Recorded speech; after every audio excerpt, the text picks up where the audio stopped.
Hey Sarah, you're just a chill girl, right? You know it. But are you cool enough to tackle Antarctica all by yourself? No one is that cool. In that case, we better open the freezer and defrost our first ever guest. Yay! It's a bit embarrassing when someone else is here. I can hide under the table or something if you want.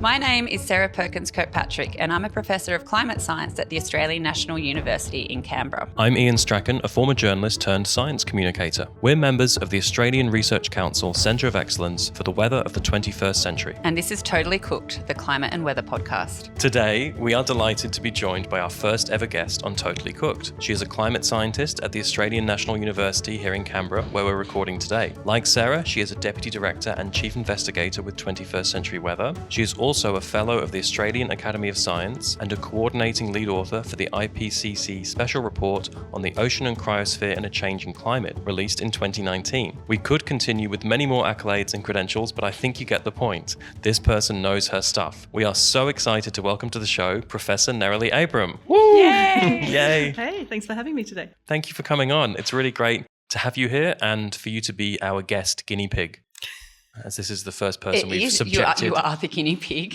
This may go really well or just die. I think it'll be fantastic. I have no concerns whatsoever. How do you feel about being on the podcast?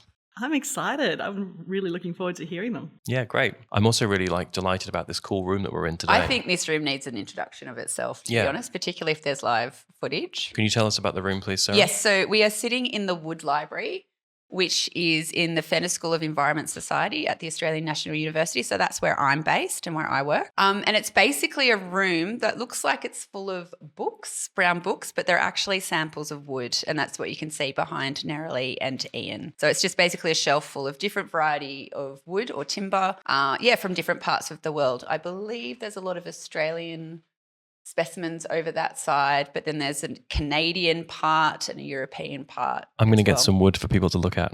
Pardon? Yeah, please get do. some wood. The first time I walked into this room, I thought they were books. What did you choose, Iain? Wood. It says Algerian Tuya. Okay. Tuya. Anyone? There it is. There's the wood. So a bit more history about the building that we're in. This is the forestry building. And there used to be a school of forestry here at ANU. Nerilie, you might know a bit more if there was an actual school of forestry here. I feel like I should. I think so. Yeah, I feel like I should know that. It was before my time, but I think there was. Yeah. Okay. What did they do? Cut it down? Pretty happy with that. That's your best one yet. But the whole building has got so much timber in here, and there's actually a lot of the different academic offices have a different theme. So there's the Papua New Guinea office and the Queensland office, and there's a Canada room upstairs. So in each of those themes, the timber in that office comes from that region or that place. It's a beautiful building. It's a national treasure. Thank you. That's all right. Thanks for bringing us here today. It's my pleasure. Okay, so that's enough about wood and forests, because we're going somewhere. The only continent on Earth where there aren't trees? There aren't trees. There aren't trees. There are forests of moss. Oh, interesting. But there's no trees. You can't have a moss library though, can you? I don't think so. To my knowledge. Challenge accepted. Don't know how, but not my problem. It sounds squidgy. It does a bit. A bit damp. A bit mouldy. Okay. In that case, Nerilie, I've got a difficult question to start with. Oof. What is Antarctica? Antarctica is a continent. Mm-hmm. It's the coldest continent on Earth. It's the highest continent on Earth. It's the windiest continent on Earth. And it may seem like it's a long way away, but things that happen in Antarctica have consequences for the whole world. It's the highest. The highest because of the ice sheet. So the ice on top of Antarctica is in some places 4 kilometres thick. And so across the whole ice sheet, that makes for a very high continent. Yeah, wow. So forgive my ignorance. You're here to lift the veil of ignorance about Antarctica. Does that mean that you'd have to go 4 kilometers down through the ice before you got to non-ice land? The deepest ice core that's been drilled in Antarctica is 3.6 kilometers deep. But at the bottom of that, they actually didn't hit rock. They hit a lake because the pressure of the ice on top of the rock is so great that it's actually the ice sheet is melting from beneath, and so it forms lakes, and then there are rivers of liquid water that move underneath this ice sheet. It's just incredible. It's extraordinary. Yeah. When did we first learn that? A core that was drilled by the Russians and the French at the site called Vostok, and went into Lake Vostok. So they drilled that core in the 1990s. Yeah, cool. How do you... Sorry, I was just going to ask, given that core's over 3.5 kilometres deep, how far does it go back in time? So that one goes back 400,000 years. Yeah, right. So through 4 glacial, interglacial cycles. Yeah. It's not the oldest ice from Antarctica. So currently the oldest ice core, so continuous climate record, goes back 800,000 years. Yeah. But there's been a huge push over the last decade from lots of different countries to try and recover the oldest ice in Antarctica. And just this last summer, the Europeans reached bedrock at the site that they're drilling to, and so they've recovered ice that's at least 1.2 million years old. Holy moly. And the Australians have started in this last summer drilling at their location where they're hoping to get back to 1.5 million years. Sounds like the space race, but for ice. Yeah, the ice race. The ice race. Wow. Can I ask another question about... You may ask as many questions as you Awesome. That is why I'm here. So is it also true that Antarctica is the driest continent? It is. Yep. Yeah. So when you get precipitation over Antarctica, it falls as snow. But that snow, because Antarctica is so cold, in most places doesn't melt, and so it just builds up and up and up over time, which is why the ice sheets are so thick and old. The driest continent on Earth. When you're down there working, you have to go to efforts to keep your skin from drying out and your lips from cracking and all that sort of stuff. So what would be, like, how much snowfall would it get per year?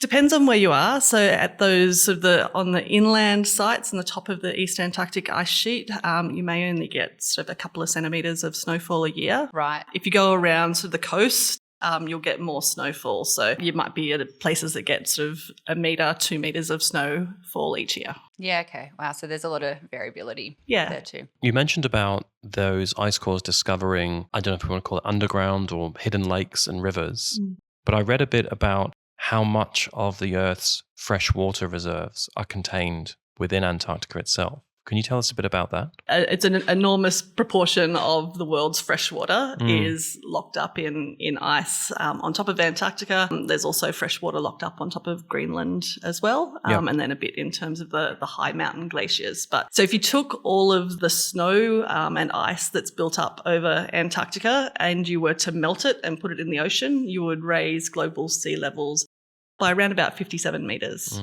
Wow. Huge. Yeah, we're not at risk of doing that in terms of the whole Antarctic ice sheet anytime soon. There's certainly places that we're worried about, though. But I think if we really put our minds to it, we can get there. I don't know Totally if that's something we want to prioritise, though.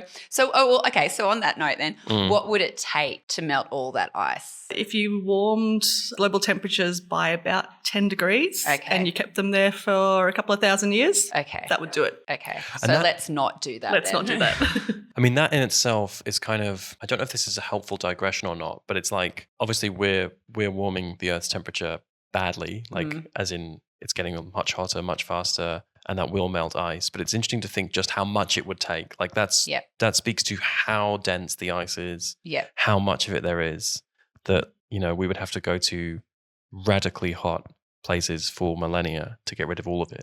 Yeah, it's just so vast. Yeah, so much ice. So much. Can you tell us about animals and vegetation, such as there is? So I'm not an expert on the life around Antarctica, but there's lots of unique life, including the penguins. They're pretty cool. But you do also have some vegetation in the ice-free areas. There's not very much of Antarctica that is ice-free, but where you get these sort of little areas, particularly around the coastal parts of Antarctica where you get rock outcropping, they become hotspots for biodiversity, for the life that can live in Antarctica. And you mentioned that the Russians and the French were drilling at Vostok, and I've got that in front of me as the location where the lowest natural air temperature ever recorded on Earth was. Sarah, do you want to guess what it is? This is in July 1983.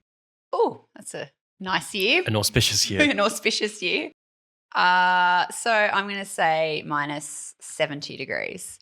Close. Yeah. Nerilie, do you happen to know what it is, or do you want to guess? Well, I don't know. I'm going to guess minus 80. 89.2. You win. Well, I knew it. I wasn't competing. Oh, you should. No, I mean Nerilie. Oh, Nerilie got close to you. Yeah, which, yeah. Makes sense. What reinforces your credentials. Yeah. Being able to guess the Not temperature. letting I haven't you failed. Flip side of that, February 2020, continental Antarctica recorded its highest temperatures, which was recorded at the Argentinian research station Esperanza. Does anyone know? This is more your wheelhouse. I know, I do. Well, this was the very infamous heat wave of Antarctica, and temperatures were well into the plus over zero teens, I think. The plus over zero Plus teens. over zero That's a teens. technical term. Ooh, it's Monday morning. No, it's not. It's Monday afternoon. Spiritually, it's still the morning. So I'm going, like, it was over 10 degrees, maybe 13 or 14. Nerilie? I think it was more like 23. 18.3. Oh, okay. We'll have Yeah. you win again. Which would be a nice that day. went over. Busted. All right. Well, it was something like plus 40 or 50 degrees above where it should have been. Like the variability was enormous. That's a nice day. That's a good day in Scotland in the summer, 18.3. It's a little bit cold. It's too cold for you. You can do anything in 18.3. Maybe not swim in the sea, You can't swim. but you can play football and go around a You castle. need a jumper. Yep. That's good Scottish summer weather. Mm. Yep. I'd like to talk a little bit before we move on about humans and Antarctica. Does anyone know when humans first found Antarctica? Like when we reached it? Stunned silence. Well, I know that there's like early exploration, like ship logbook information from the 1800s. There are also early Indigenous knowledge type information about people exploring and heading deep into the Southern Ocean. I don't know what sort of time frame that was over. I actually don't know about that. No. Like that's interesting to wonder what kind of vessels they were using and how far into the Southern Ocean they got. Well, also, what Indigenous culture was it? Australian? I think or South American? Maori, okay. one of the countries where there is a connection between Maori culture and Antarctica and the Southern Ocean. Yeah, right. Because obviously they were able to navigate from Hawaii to New Zealand, which is an enormous journey. Yes, that's true. It makes sense that you'd be able to get into the Southern Ocean as well. I was just thinking about how cold and treacherous the seas would be on little rafts. Like, oof. Hard no from No, me. no thanks. No thanks. Thinking about sort of more recent decades, or not decades, more recent centuries. So I read that it was potentially first spotted by a Russian expedition in 1820, and first landing was by Norwegians in 1895, which is only 130 years ago, like in the course of human history. So when did Australian explorers go there? Like, I'm thinking about Mawson. Was it No, there's another one as well. Shackleton. Well, he wasn't Australian. Oh, damn it. Shackleton and Scott were the two most famous British explorers. Okay. But Amundsen was a famous Norwegian explorer. So where I used to go on holiday to Fife in Scotland, and just over the River Tay in Angus is Dundee. And in Dundee, Captain Scott's ship, the Discovery, is moored. And so there's a little museum, like the Discovery Experience. You go around the ship and you read all about the expedition. And it's a really strange museum because it's like a testament to British imperialistic hubris, because he went down there with tractors and ponies and raced Amundsen to the pole. Oh my God. And Amundsen took dogs, got there first, left a passive-aggressive note for Scott, and then, Nice. And by the time, so Amundsen went back to Hobart and telegraphed to the rest of the world, I've made it to the South Pole.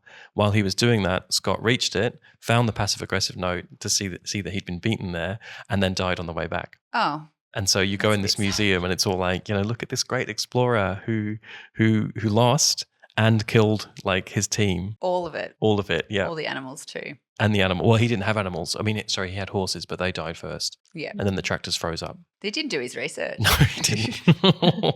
I heard an interesting talk a couple of weeks ago about the Shackleton expedition on Endurance, the one that got stuck in the Weddell Sea. Quite a story in itself in terms of how they floated around on the sea ice and then rode their little rowboats to South Georgia to get rescued, and quite amazing. But actually looking at the sea ice conditions in that year, and that they unfortunately picked a year where the sea ice conditions were just incredibly thick, and that it may have had quite a different outcome if they'd gone the year before or the year after, just because of the... Just bad luck. Yep, bad luck. Yeah, wow. Bad weather. So that's, some early encounters with Antarctica that we know about. What is its human population looking like now, Nerilie? I wish I could tell you that as well. I don't know the number of people who are on Antarctic stations. There's no permanent population in terms of towns, people who live in Antarctica permanently. There's a number of stations, probably, a couple of hundred stations around the continent. Some are only occupied in the summer. Some are occupied year-round. So Australia's Casey station is Australia's biggest station. It would have a summer population, usually sort of between 100 and 120 people in the summer. In winter, it goes down to a population of about 30.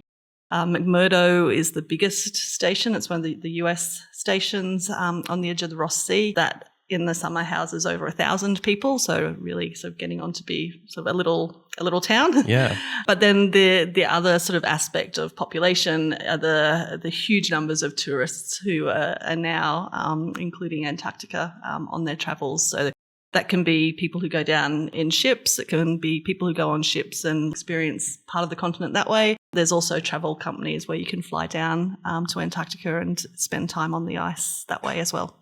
And you have yourself been to Antarctica?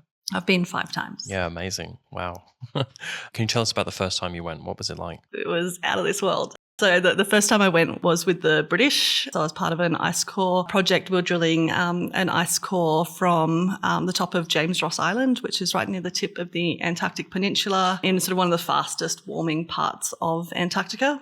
And so that was the reason for getting there, to get a long climate history, to put that rapid recent warming into a longer term context. We got there on a British Navy ship, also termed the Endurance. Didn't sink, that was good.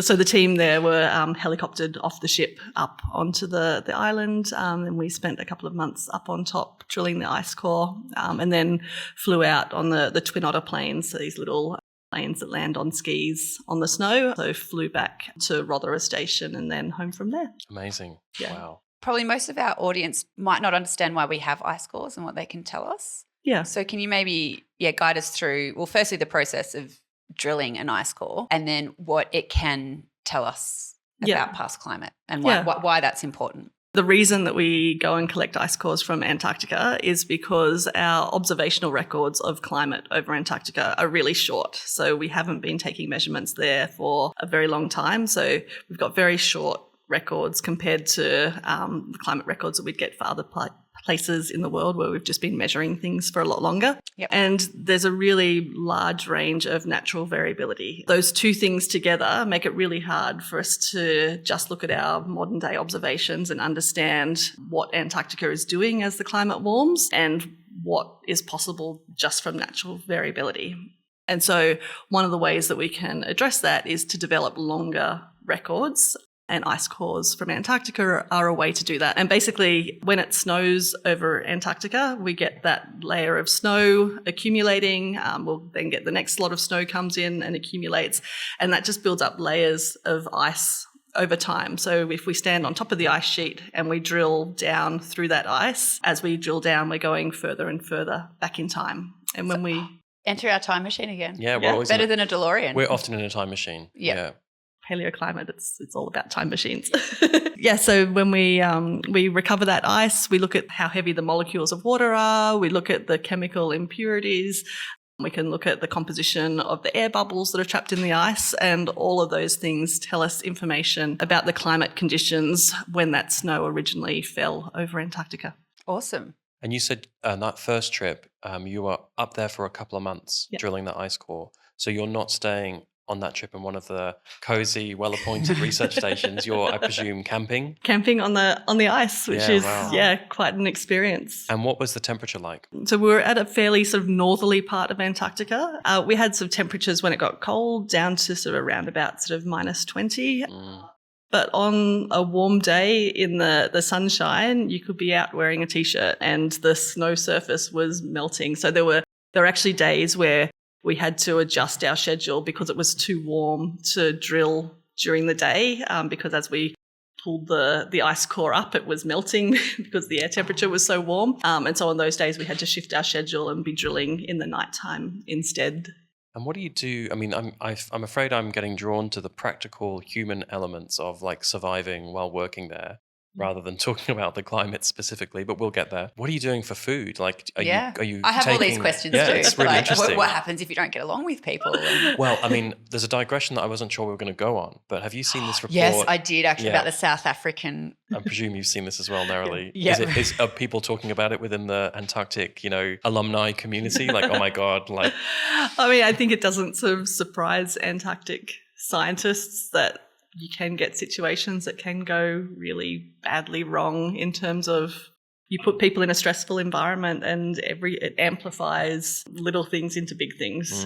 Yeah. We should say for anyone listening at home, this will probably be a few months after this incident that you're listening to this episode. But yeah, there's been a quite alarming story about someone making physical threats, death threats to a colleague at a South African Antarctic research station at the moment. And I suppose as members of the scientific community, including someone who's been in those kind of situations, it's a very scary and an extraordinarily difficult situation to resolve as well, because it's very difficult to get down there. And Well, winter's about to set in, Exactly. and they can't get there so Yeah. easily yeah. to potentially rescue people if necessary. And I mean, this is yet another digression, but here we are in this wooden room. And one of the things I'm worried about is as I move backwards and forwards, I'm thinking like, The seats is creaking. the microphone Yes, we haven't. picking up my creaking seat? Yes, and we haven't then, addressed that. and then to go back to Shackleton, that makes me think of, has anyone seen TV show called The Terror? No. I don't think it sounds like something I want to watch, Yeah, to be well, honest. I mean, Nerilie in particular might be interested in this. It's not Shackleton. It's one of the other. It's a bit earlier. It's in the 18th century, and it's Erebus and Terror. Erebus and Terror trying to find the Northwest Passage. This is, going from North Atlantic to the north of the Pacific, across the top of Canada. Thank you for clarifying. Thank you. And Erebus and Terror were both trapped in sea ice, and then the sea ice basically crushed them, just like Shackleton. It constricts the wooden ship, and then they have to abandon it. And they also did not make it. Shackleton actually saved his crew by rowing in a dinghy or two to, I think, South Elephant Georgia. Island and then South Georgia. Yeah, they camped out on Elephant Island and left most of the crew there, and then a small team They had to go and paddled beg across for a the Southern Ocean. Uruguayan tugboat to go and get them. And they all lived. So it's actually quite remarkable. So this is insane. But Erebus and Terror, both ships were wrecked, and the entire crew tried walking out across the sea ice above Canada, and everyone died. And the TV show is really interesting because it's a drama about this, but it's a drama about the human crew elements, but it has supernatural and horror elements to it as well, where malign spirits, like a kind of polar bear spirit, is hunting them and like turning the crew insane and attacking them as well. See, it sounded really interesting up until you said horror. Yeah, it's scary. Yeah. It's not terrifying, but it's really spooky. Yeah, okay. No, So that's my viewing recommendation. Okay, all right. So what sort of changes has there been in the climate over Antarctica that we know of? Antarctica has been a really interesting place to be watching in this context of global climate change, partly because it hasn't been playing out the way that we might have expected. Okay. So for a long time, we've had these very clear signals of temperature warming across the world. When we looked at Antarctica as a whole, we weren't seeing a climate warming signal over Antarctica, even though our climate models say that that's what we should expect. There's also been some other things like when we look at Antarctic sea ice, for a number of decades, Antarctic sea ice was getting more expansive in a warming climate. And so there was a lot of research going into trying to understand why would Antarctic sea ice be doing this when actually our expectation is that as the climate warms, we'll get less sea ice around Antarctica. Yeah. Those sorts of things are all beginning to change now. So we do now see a continent-wide warming signal over Antarctica. The last sort of decade, there's been this just precipitous drop in the sea ice around Antarctica. So in terms of the processes going on, it looks like for a number of these things, there's kind of an initial response to climate change, which is a little bit different for Antarctica than what we'd see in other places. And then once you've had a little bit longer of changing the climate, you then start to see the more sort of expected changes of the climate warming, causing melting ice and loss of sea ice and all those types of things. So I do remember, I think 2010s, maybe even the 2000s, those changes that we expected to see weren't actually happening in Antarctica. So it's been a fairly recent development. Yeah. But do we know overall how much Antarctica is warmed by, in the last 50 to 70 years or so? Very much depends on what part of Antarctica you're looking at. So if you're talking about the Antarctic Peninsula, that was actually sort of the fastest warming region in the southern hemisphere, that part of Antarctica. So there we're talking about more than a degree of warming. Yeah. Over the whole of the Antarctic continent, we're just sort of starting to see that warming signal emerging. And so it's still sort of quite difficult to be pulling out what's the human-caused trend in this environment where there's a lot of natural variability as well. So where exactly is the Antarctic Peninsula?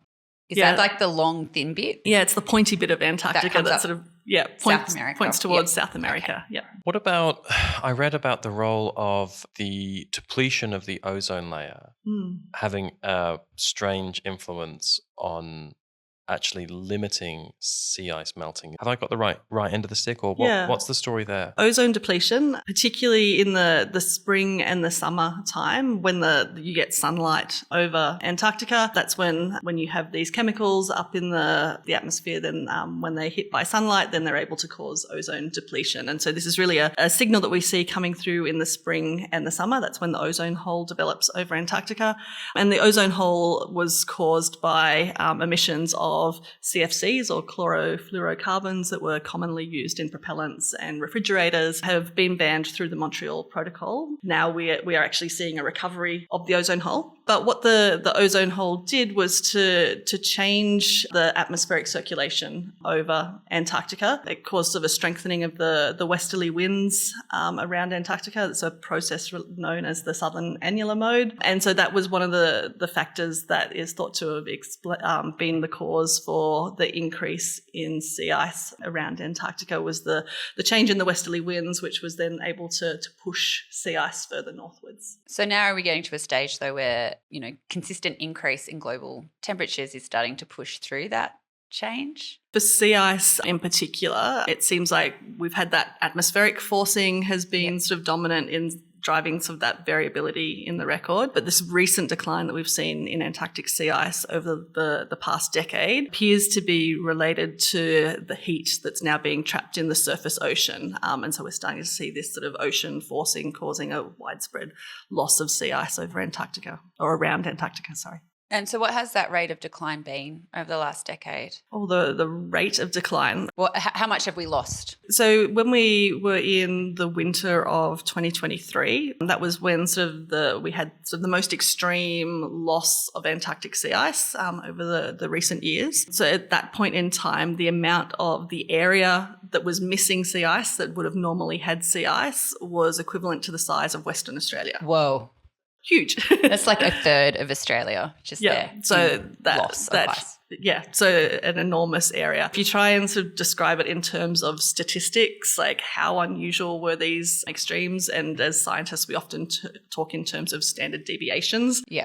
So anything outside of sort of plus or minus 3 standard deviations is a really, really rare event. Yeah, that's an extreme event. Yeah, that's really extreme. So the loss of Antarctic sea ice, the anomalies that we were seeing in 2023 were below minus 6 standard deviations. So that's more than double the threshold for an extreme event. Yeah, and if you were to quantify that in terms of, like, if this was just something that was just caused by natural variability, how long would you have to wait until you might expect to see an anomaly of that magnitude? We're talking like hundreds of thousands, maybe even like a billion measurements or something. It's just these extraordinary numbers, but it really looks like, we are now starting to see that signature of human-caused climate change impacting Antarctica. Right. And what happens when you dump a load of fresh water into salt water in the Southern Ocean? Yeah, you make it less heavy. And so that's a really important process. There's a couple of things to unpack in terms of that. So when we form sea ice around Antarctica, we take the surface ocean and that's salty ocean, and we freeze it, and that forms essentially freshwater sea ice. And so what that does is that, as in that process of forming sea ice, you concentrate the salt in the surface of the ocean. So then you end up with seawater that is very cold and very salty, and so that makes it very heavy. So you actually form the heaviest ocean water on Earth forms around the Antarctic continent in these places where sea ice is growing because of this process that's known as brine rejection. So you make the cold ocean around Antarctica even saltier than usual. That becomes the densest water in the world, which means that it sinks to the very bottom of the ocean and then spreads out around the globe. Cold, salty, and heavy sounds like my emotions after a breakup. Oh. So I'm going to call the next breakup brine rejection. Brine Yeah, rejection. brine Brine rejection. rejection. Yeah. I'm suffering from brine rejection right now. You know what? I always wondered what brine was. I didn't realise it was salty water. Yep. So that's one aspect that's going on in terms of Antarctica. But the other thing that we have happening around Antarctica is that we do have ice. And here now I'm talking about the land ice, so the ice sheets and the ice shelves, which are the floating parts of the ice sheet that extend out into the ocean. Where they're in contact with the ocean, they are melting. And so Antarctica is losing ice. It's contributing to sea level rise. But where it's losing that ice and you've got ice sheets being melted, there you've got fresh water being melted and added to the ocean. And so there you're making the ocean water less salty and so less likely to sink. And so we've got these interactions between all these different parts of the system. So the sea ice, the loss of ice sheets and ice shelves, the deep ocean circulation, all interconnected in terms of how they affect each other. So does it have any knock-on effects to like ocean currents elsewhere other than Antarctica? Yeah, it does. And so one of the really sort of worrying things that we've seen in Antarctic research over the past couple of years really is evidence coming out to show that the formation of that bottom water around Antarctica has been slowing down. And so if you go to, like, a lot of these processes are very well studied in the Northern Hemisphere. So you go to your typical disaster movie, The Day After Tomorrow. It's loosely based on this idea that the North Atlantic equivalent of what's happening around Antarctica could shut down, and then the dramatic effects that would have on global climate. So around Antarctica, we have this same process going on, but we just haven't had very much evidence to be able to say how it might be affected by climate change. But we do have that evidence now, and so we've got a couple of different places where bottom water forms, and independent studies from different parts of Antarctica have both found that over the past 20 to 30 years, there's been a 30% reduction in the amount of deep water forming around Antarctica. And then we also have climate model simulations, which now have the resolution around the Antarctic coast to get the process of how we form this deep water right. And what we find when those models are run and we add the meltwater to the surface ocean that we know is coming in from melting the ice sheets, those simulations also show a really dramatic slowdown of the formation of this deep water around Antarctica. And so they predict sort of around sort of a 40% decline by the middle of this century. And importantly, when we sort of compare that process to what's going on in the North Atlantic, the processes around Antarctica look like they might be happening at twice the speed of the changes in the Atlantic. Far out, this is not good news. It's not great news, no. I think it would be important, just for the record, to name those processes. So are we talking about the Southern Ocean overturning circulation? Yeah, or the Antarctic overturning circulation. Antarctic overturning circulation. Yes. And in the Northern Hemisphere, it's the Atlantic meridional overturning circulation. Yep. Which I think in the past, have definitely mistaken for the Gulf Stream. The Gulf Stream is part of it. So the Gulf Stream is sort of the surface current that sort of is flowing up towards part of the North Atlantic where the deep water forms. So the strength of the Gulf Stream is linked to the strength of the Atlantic meridional overturning circulation as well. And I know that we're going on a hemispheric level digression here, but my understanding was that the Gulf Stream is part of what moderates Britain in particular's climate, because it's, on a similar latitude to St. Petersburg, to Newfoundland, but isn't anywhere near as cold. Yes, because it's got this lovely stream of warm water that's being driven across the Atlantic towards Britain and Europe, and so it makes the climate there warmer than what it is at equivalent latitudes in other parts of the Northern Hemisphere. So I remember seeing The Day After Tomorrow, and at the end of it, they had this map. My memory's maybe not serving me so well, but I do remember seeing this map and what had happened over the world once the stream had actually broken down. And it was ice over Europe And then Australia was like barely any change. And I'm like, oh, we'll be fine. So I love that was your takeaway from that movie. Whatever, we'll be cool. Or warm, it might seem.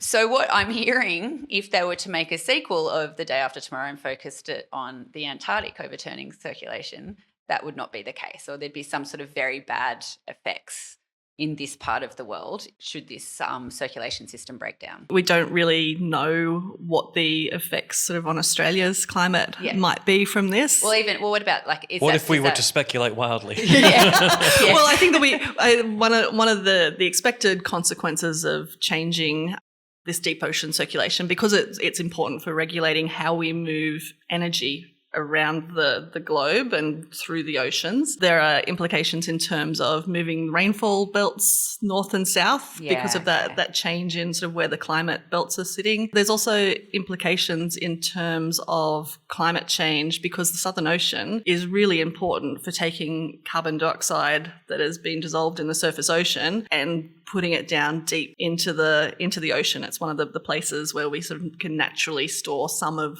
our anthropogenic emissions of carbon dioxide. And so if you change the strength of that overturning circulation, you're also changing the ability of the oceans to help us out of the climate problem that we're in. We learned in previous podcast episodes what's happening with Australian rainfall in the southern parts, that especially during winter, it's getting drier in the southeast and the southwest. So that could be affected even more. Yeah, so that's one of the things. That change in Australian rainfall, particularly losing winter rainfall, is related to where those westerly winds are sitting between Australia and Antarctica and related to this process known as the southern annular mode that I mentioned before. I was going to ask about krill. Yep. So I know that, you're not a krill expert, but they're pretty cute. They're pretty cute, and I think it's kind of an important... How big are they? Tiny, right? Teeny, like, can you see them? You can see them. Okay. Yeah. Are they like little lobsters, little prawns? Prawns. Okay. Would you like to tell us a little bit about what you know about krill and how they interact with, the Antarctic Ocean and the sea ice, and then we can fill in the gaps? Krill are keystone species for Antarctic ecosystems. They're the base of the food chain for a lot of the species that live around Antarctica. They also use sea ice as a breeding sort of area, or sort of the habitat underneath sea ice. And so the amount of sea ice around Antarctica is probably going to be quite important for how sustainable krill populations are. Do you want to play another guessing game about krill reduction numbers? I want to know how much krill there is to begin with. Or I guess that kind of feeds into I how can't much give you a left. total krill number. I want to know the precise number, thank you. How many krill? How many Should I krill? Google how many krill? How many krill? I'll do that in my spare time. How many krill Antarctica? By what percentage have numbers of krill reduced since the 1970s? 30%. Nerilie? Or 20%? 80. 80? 80% No reduction. way. I thought I was overshooting there. Yeah, and that's bad. Is that related to climate changes? How much related to fisheries? Because I know krill's an important commercial fishery area as well. So a bit of a digression while you're doing your research, Iain. Did you, during your work with the British Antarctic Survey, you got to meet the now king, didn't you? I did. You got to show him through the ice core facilities. Yeah. Yep. And what was his take on it all? He was an advocate for environmental issues. So it was actually quite nice to be able to show him, what we do to be able to pull out ice and be able to say this is ice from when these of his long-distant relatives were on the throne. I can't remember which ones we picked out for that. But yeah, King it was... Henry VIII. That's a really cool way of doing it. Yeah. Absolutely. So, yeah. Less sea ice during the winter is likely to be the cause of the krill reduction, according to the British Antarctic Survey. And may explain the decline seen in several species of penguins. So maybe the most iconic Antarctic penguin species is the emperor penguin. Yeah. This one really gets my heartstrings. It's just like, the emperor penguins.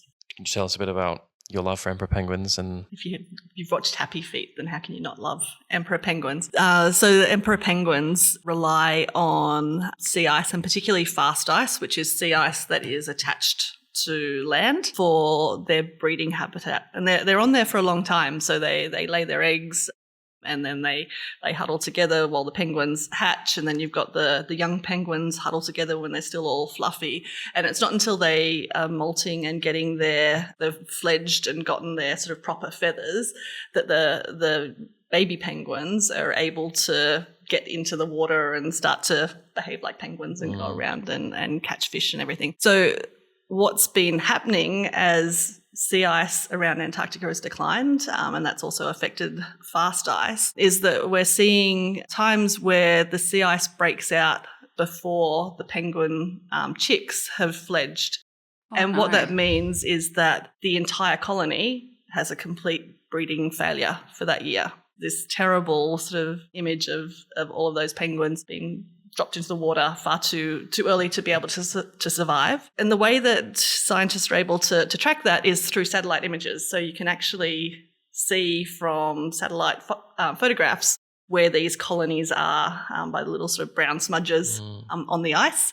And so then you can go and trace where those colonies are and how that looks in terms of where and when the sea ice is breaking out. And so over the last decade, what's happened is that more and more of those colonies are experiencing this early breakout of ice, which means that they have a partial or complete reproductive failure for that year. That's happening repeatedly for colonies as well. So even if this was just happening in one location, then you think, well, at least the emperor penguins in this other part of Antarctica, they're still doing okay. But no, we're actually seeing that this is happening right around Antarctica now, affecting sort of multiple locations in each year and then repeatedly happening at the same location over and over again. So a really, sad outlook in terms of what that means for potential extinction risk. And I read that in some parts of Antarctica, emperor penguin numbers have reduced by as much as 50%. So when do they think they might be completely gone?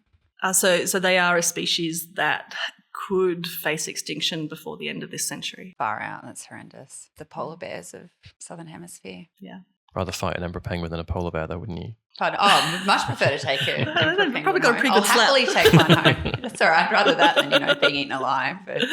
Well, I mean, we've kind of preempted one of the next broad questions in the natural flow of conversation, but I want to ask what we can expect in the future. Not a lot of good news in terms of Antarctica is clearly now being impacted by human-caused climate change.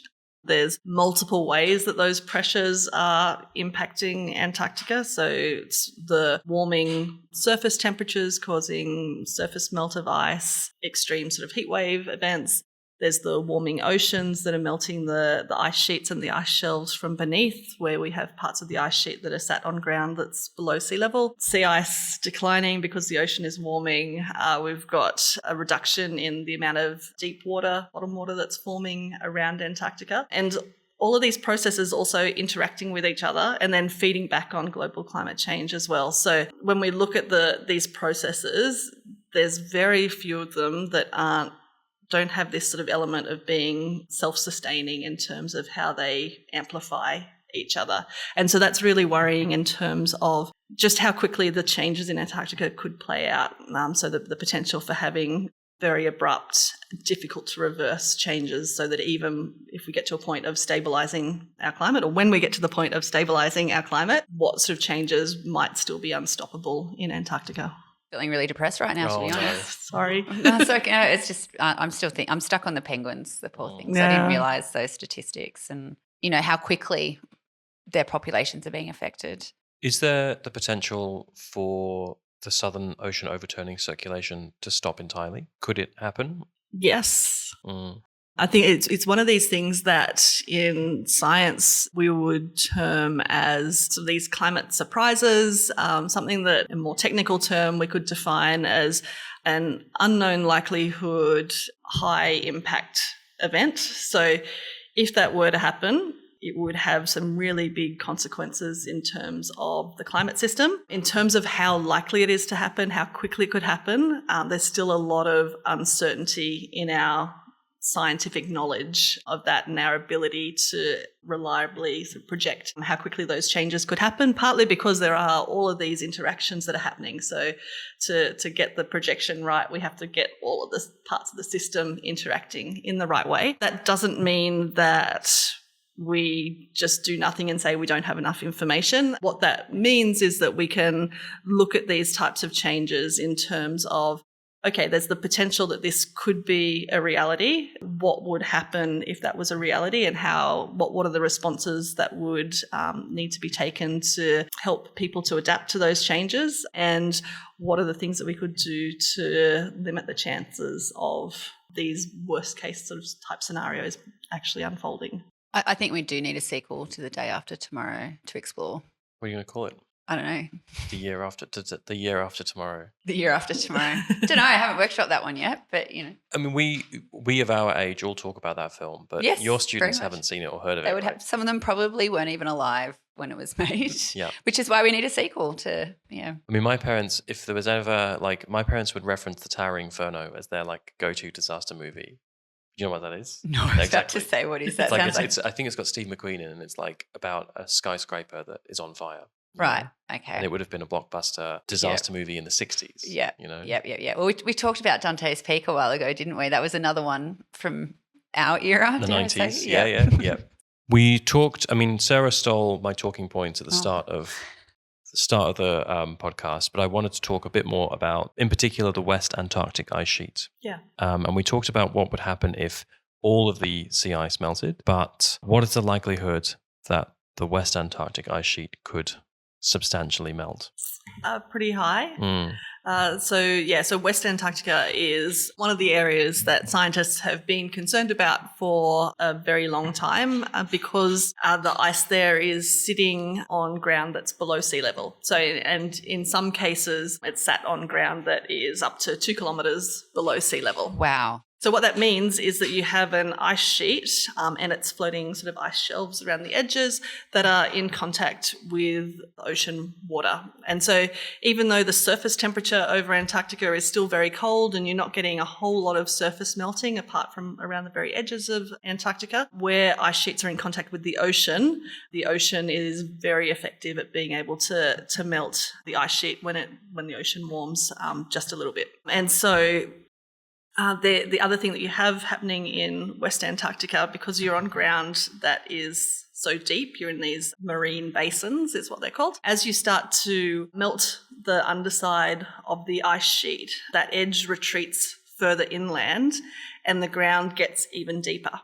And what that means is that then you have even more of the ice sheet that's in contact with ice. And so you'll melt it even faster. It'll step sort of further back onto even deeper ground. And so this is one of these sort of self-perpetuating, amplifying feedbacks where once you start that change, it can put the ice sheet into a configuration that is just inherently unstable. And so you've started a process that is now essentially unstoppable. Even if you were to stabilise climate or even bring temperatures back down again, you may have already sort of triggered that process where you've committed to long-term loss of the ice in West Antarctica. I mean, it takes a long time to melt ice. It doesn't happen quickly. And so we are talking about processes that will play out over sort of hundreds to a couple of thousand years. And that's why when we look at things like IPCC reports, for most climate changes, we look at changes out to sort of the end of this century. For sea level rise, we have information to the end of this century. We have information for another couple of centuries after that. And then we have information for in sort of 1,000 years' time, because we have these processes that, even if we stabilise climate, are going to keep playing out, particularly in West Antarctica. Should we define IPCC? I don't think we've done that before. Sure. Yeah. Would you like to? Yep. Okay. So for those listening at home, IPCC stands for the Intergovernmental Panel on Climate Change. Lovely word salad there. Every several years, this panel, which is made up of hundreds of climate scientists across the world, they review the scientific literature and give us an update in big, thick reports about how the climate is changing and why. And we've currently had 6 assessment reports and we're about to go into the next cycle to get the 7th assessment report together. I mean, we probably have time to do a short digression about that. You've been involved with the IPCC yourself, Nerilie. I have. Can you tell us a bit about your experience? Yeah, so I was a coordinating lead author on the special report on the ocean and cryosphere in a changing climate. So within an IPCC cycle, and so we're currently starting the 7th assessment cycle. The report that I was involved with was part of the 6th assessment cycle. And so within that cycle, there are major assessment reports. There's one on the physical basis for climate change. There's one on impacts and adaptation for climate change, and then there's one on climate change mitigation. But governments also have the opportunity to put forward topics for special reports. And special reports happen a little bit faster than the big assessment reports. They cut across those different working groups, and they're focused on topics that are of particular concern for governments around the world. So the report that I was involved with was on oceans and basically the frozen parts of the planet. And that was looking both at our understanding of the physical changes that we're seeing in a warming climate, but also the impacts that has for people and nature, and the options for adaptation. And what are your expectations, both of you, about the 7th report that's coming up next? Like, what do we expect that report to say? The last 6th assessment report said climate change is unequivocal and it's caused by humans. I don't know how we can make that statement more certain. That statement has changed over the years to likely, very likely, more likely than not. These are all terms that the IPCC very clearly defines. And now we're at unequivocal. So where do we go from that?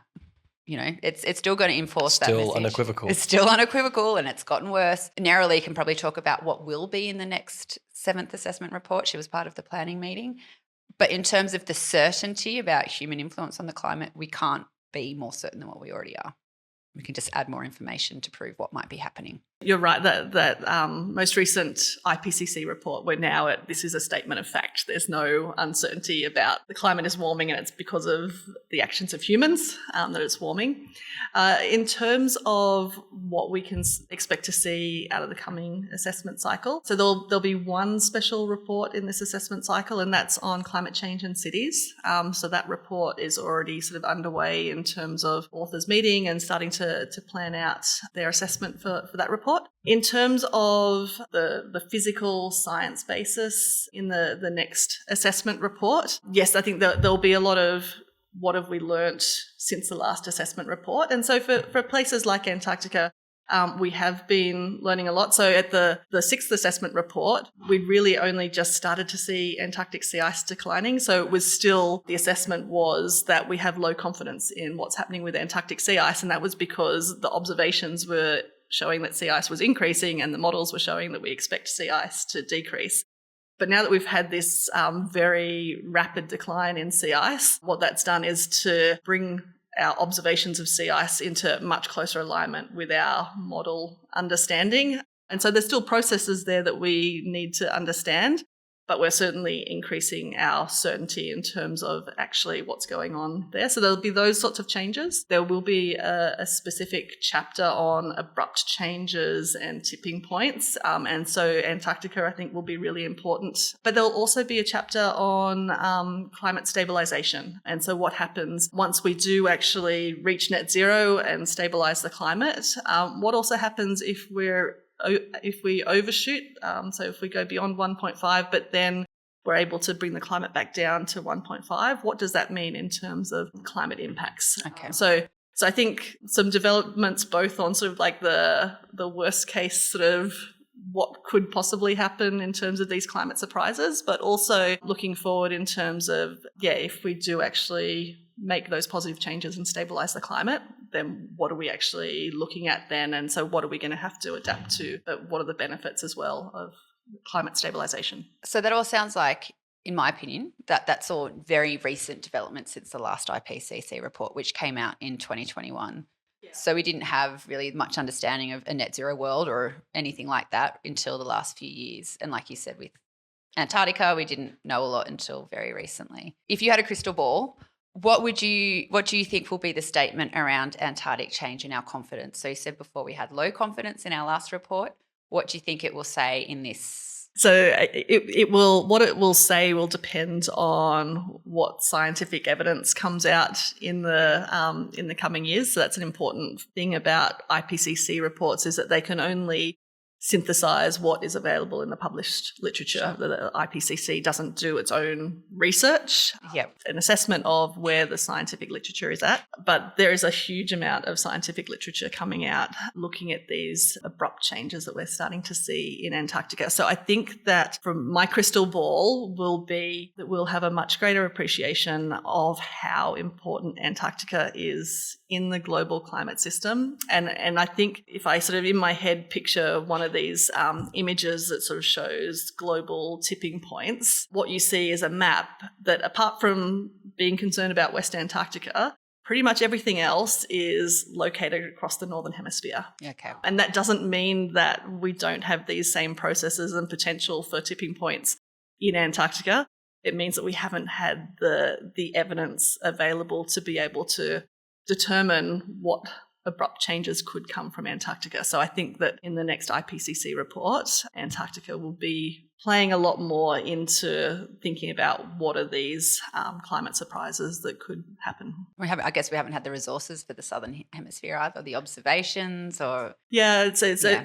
Research has traditionally been concentrated around the Northern Hemisphere and particularly around the North Atlantic, North America and Europe. That's where the concentration of research has been. And so that's where our understanding and our observations are greatest. So we've talked about, the impact or how Antarctica sits within the broader Earth system. What about the relationship between Antarctica and Australia? We want to talk about the world's climate, but we are Australian-based. We're an Australian centre of excellence. What's the relationship between Antarctica and Australia look like? There's a lot of relationships there. So there are relationships just in terms of the weather that we feel in Australia. And those weather systems that are moving around the Southern Ocean affect Antarctica and they affect Australia. So by studying those processes, we can understand both continents and how they're related. And so, for example, from ice cores in Antarctica, we can pick up indications of weather systems that are also important for whether Eastern Australia is in drought. And so we can use the ice core records to build up a history of what droughts probably looked like in Australia over the last 1,000 years. And when we do that, we find evidence for example, a mega drought that lasted for 39 years. So, that's just a crazy kind of thing to think about when you think about holy moly, being in Eastern Australia. Imagine having a drought that doesn't break for 39 years. And that's almost as old as me, like as long as I have been alive. Like that's, yeah. And so from our paleoclimate understanding, that's the type of event that is possible just from natural climate variability. So not talking about what happens when humans also sort of change the weighting on the dice, but just in terms of what the climate system is capable of all by itself. So that's one of the areas where Antarctica and Australia are quite closely linked, and that we can understand more about Australia's weather by studying Antarctica and building up records that we don't have any other way of knowing about from Australia. I have a question, or I want to delve more deeply into that because I may not be smart enough to understand. How do you use an ice core in Antarctica to know things about a drought in Southeast Australia? Yeah. So you need to understand the processes that are affecting the climate in both places, and the signal that you're recording in the ice core. And so what we see in Antarctica and what we measure is how much sea salt in the summertime comes into the ice core. And that tells us about the storminess of the Southern Ocean, and the types of weather systems that are happening in the Southern Ocean. And so that also has a direct impact on the weather systems that we see in Eastern Australia as well. So it's understanding sort of the connection as to how these two locations might be related to each other. And so how do we interpret what we can measure in Antarctica in terms of something that matters for Australia? Yeah, wow. It's amazing that those connections are possible to be made, and over the lengths of time that we're talking about. Yeah. So I never would have thought it was down to salt. I don't know what I thought it was down to be honest. Like I always thought of ice cores like tree rings, like they're bigger some years and smaller other years, but the rings in the ice itself. But obviously, that's part of it. Okay. And some ice core sites, the amount of snowfall each year seems to co-vary with the amount of rainfall that you get in Southwest Australia. Right. Again, related to how those weather patterns affecting. So the southern annular mode would be and a subset of the southern annular mode, the zonal wave 3, which is to do with sort of. That's a deep cut. That's a deep, yeah. That's didn't even know that one myself. That's sort of where the different sort of pressure nodes are sitting. So the detail within that hemisphere-wide sort of pattern. Okay. That's another way that we can look at climate variability in Australia. So you can use the amount of snowfall each year, but you can also use the chemical impurities in the ice or how heavy the molecules of water are in the ice. Fascinating. So chemistry meets climate. Yeah. I've got a digression. How do you transport an ice core back to your lab? Freezers and lots of backups. And so really important for ice samples, particularly if you drill sort of an ice core, that you're able to get it from the site that you've drilled it back to the lab and keep it frozen the whole way. Yeah. It's also really important that you sort of have these boxes that are handled as sort of really fragile pieces of scientific evidence. So one of the ice core sites that I drilled at a site called Mount Brown South, we flew into that site and we were coming from Davis Station and back into Davis Station. So at the start of the summer season, the planes take off from a sea ice runway in front of the station. Oh, that'd be so awesome. That was so cool. At the end of the season, the sea ice has broken out, and so the planes now can only land up on the ice sheet. Oh, wow. And then you have to have a helicopter ride from where the planes can land. Sounds like a lot of down fun. to the station. It's not a bad day at the office. But as part of that, moving the ice cores from Mount Brown South to get them back to the freezers on station, they were coming down under the helicopters in these underslung loads. And so then on the helipads, we had to put mattresses so that could land the ice core boxes on these mattresses to stop them from getting a whack on the ground and breaking the ice cores. So I have two visions here. One of a helicopter with with those big long ropes and something. And a big net underneath it. So swinging, flapping in the breeze. Yep. And another one of people drawing short straws as to whose mattress needs to be put under the helicopter today. I have my weekly Simpsons reference in my head, yes, yep. which is it's the episode where Mr. Burns is looking for his lost teddy bear, and it turns up frozen in ice. But the way that it finds its way back to Springfield is some men are in like a submarine wearing classic parkas and gloves, and they're chipping away at the ice, and they're gathering the ice in bags. Oh, I know this one. The bear's in one of the ice bags, but they then bring it to the Quickie Mart, which is the convenience store. Yep. And hand it over, and they're like, "We've got to find a cheaper way of making this. We lost 3 men on this expedition." So I'm assuming you have to cut the ice core to transfer it. That makes sense. Yeah.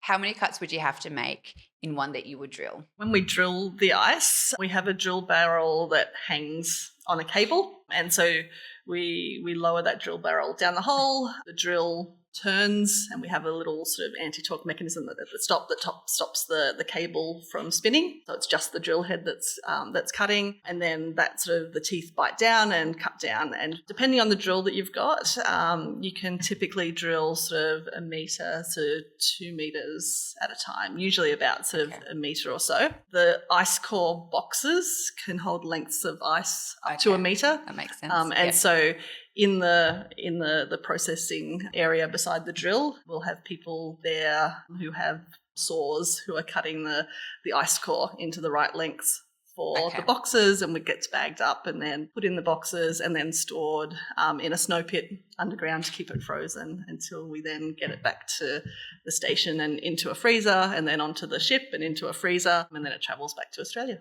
Wow, that's fascinating. Have you or anyone you know ever lost one? Yeah, this was going to be a question about you. I have not, but I know of people who have lost ice cores because freezers failed. Yeah. That would have been devastating. It's even worse than if you've made like a really good meal and frozen it and then your freezer breaks, Just a little bit worse. Just a little bit worse. Throwing out a $10 quiche versus, quiche. I don't know. Oh, love quiche. No. Okay, we can't be friends. We're colleagues. We're colleagues. I've lost my train of thought. Good. We're talking about quiche too much. So how much would that cost, right? So if you lost an ice core, what would be in a ballpark figure of what an ice core is worth? And secondly, like the amount of research put in. Invaluable, surely. Yeah. Putting a number on that is Yeah, I couldn't even sort of give an educated guess. I mean, just in terms of to do one of these trips, you're talking about at least 5 years in the planning phase to actually get to a point where you've got a project that has logistics support. When you have a project that has logistics support, if you're working in the Australian program, then the Australian Antarctic Division takes care of sort of the costs in terms of getting you to and from Antarctica, Okay. The gear all your survival gear, the other sort of support staff that you need to make that project work, including sort of the field training officer who makes sure that everybody stays safe, planes, the helicopters, The huge logistical all of it's nightmare. So trying to actually cost what it would cost if you had to put a dollar amount on it. Yes, I think it would be heartbreaking to, or even to go through all of the that. intrinsic value. Like I keep going back to that 3.6 kilometre long ice core. Yeah. Like intrinsically just how much that would be worth, the history, the knowledge, not to mention the effort to get it. Yeah. It was incredible. So thinking more about research and science and the future of Antarctica, what do we need to do next? We need to reduce our emissions. It's always the number one thing. So in terms of the potential for abrupt changes in Antarctica and irreversible changes in Antarctica, there are multiple human-caused climate pressures that are putting stress on this system, both in terms of the physical system, but also the life around Antarctica as well. So the number one and the only certain response that will make a difference is to reduce emissions, to do that as rapidly as possible and limiting warming to as close as 1.5 degrees as possible. That will give us the best chance of not kicking off multiple abrupt changes and limiting how bad the ones are that we do trigger. Often when you talk about climate change, minds start to go to what sort of geoengineering solutions might there be, but those in terms of evaluating whether they're likely to succeed, but also what the risks are, unanimously come up as being environmentally dangerous. Like things like trying to use curtains to hold back the ice sheet from melting, and crazy. Sorry, curtains. I mean, what kind of curtains? Are they, from IKEA? I don't know. Are they blackout curtains? I mean, that's... Yeah. So are they talking about like gigantic engineering projects? Yeah, like, gigantic engineering projects to try and hold back the ice sheet. That's whack. That's or totally covering whack. the surface of the ice sheet so that it doesn't turn dark and melt more, and these types of surely it would be a cheaper and better option just to reduce our emissions. Absolutely. Get to net zero. Absolutely. But in some areas, it's kind of there are people wanting to invest in these types of solutions. It's like men will do anything before going to therapy. You know, it's like that kind of like rather than fixing the cause of the issue, it's like let's spend a fortune trying to put a ridiculous Band-Aid over it. Yeah, yep. Hard agree. Wow. Yeah. Why can't they just, sorry, the mind boggles. It's clearly going to, Yeah. So geoengineering solutions, environmentally dangerous. They aren't going to solve the problem. You've got options through the Antarctic Treaty System for ways that you can manage and protect ecosystems in Antarctica. Those could have a benefit of buying some time for ecosystems and building in some ability to adapt, but they're not going to solve the problem of the physical changes in Antarctica. And then I think that the other solution that you're left with is looking at how do we plan for changes that we can't stop that are coming from Antarctica, and that involves thinking creatively about what the future might look for and allowing for some of these climate surprises that could well develop, even if we don't know how likely they are, but making sure that that's part of the thinking and the planning in terms of what our future climate's going to look like. Surprises almost sounds like too soft a word. It does, doesn't it? It sounds like everyone loves surprise. a surprise. Yeah. Hey, we're here. Unannounced. But it's fine, right? It's fine. It just seems like a better word than unknown likelihood, high impact event. Yeah, I think like catastrophic disaster. Even that's going the other way, but it is a catastrophic disaster if we reach those surprises. Kinder surprises. Yep. Birthday surprises. And maybe one last question is, what are the pressing scientific challenges, particularly within the climate research space?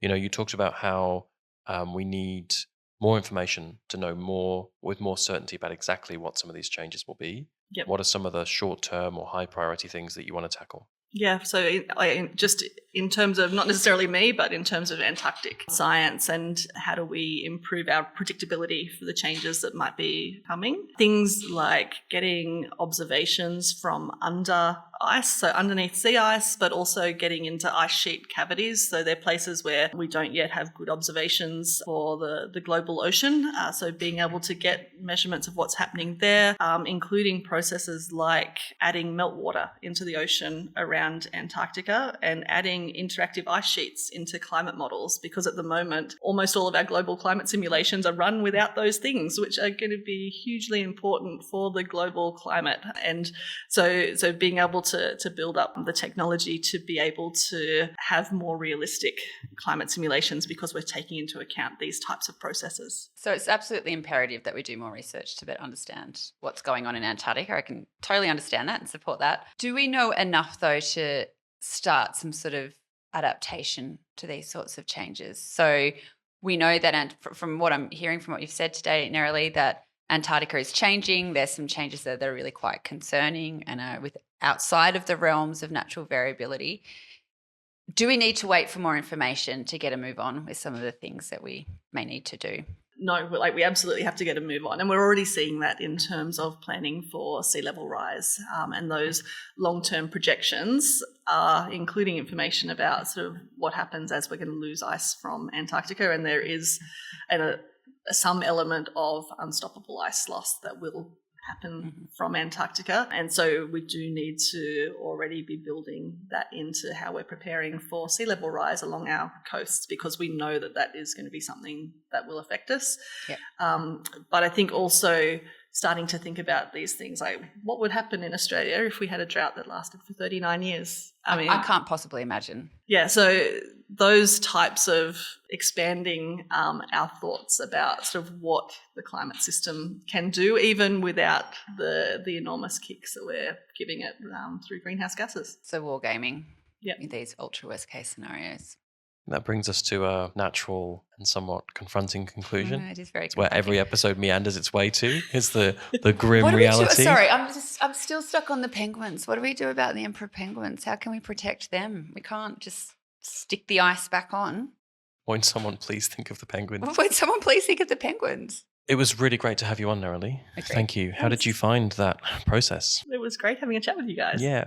Do you know what's coming up next? I do not. Do you want me to tell you? Yes. Or do you want to guess?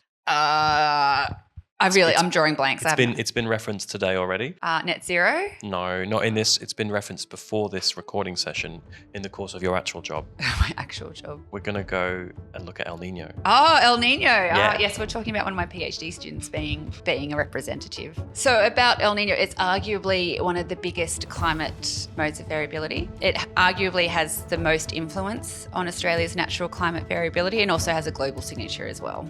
And its cycle isn't very regular. Roughly every 2 to 7 years it might change its pattern. Fascinating. To find out more about El Nino, join us for the next episode of Totally Cooked. And we'll tackle the climate crisis together.